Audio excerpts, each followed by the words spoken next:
Hello guys! Update ko lang kayo guys sa yung huli nating in-upload na nag-assemble ako ng base ng power take off. Ito yung maghihila ng mga ng lambat guys sa pangisda. So ngayon guys, ito na siya. Ayan, ito yung binabarina natin na lalagyan ng papatungan ng makina.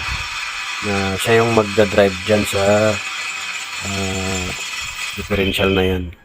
Siya yung mag-iikot doon para mahila yung lambat. So yun guys, buo na siya. Kailangan na lang mai-fix lahat yung mga naka-welding dyan. Kasi naka-spot lang yung ibang welding dyan guys. Hindi pa naka-full weld. So dahil gabi na, so magluluto tayo ng hapunan natin guys. Ito yung ulam namin ngayon. Inihaw na isda. Fresh na fresh pa yan guys. Dahil buhay pa yan kanina bago siya nahuli.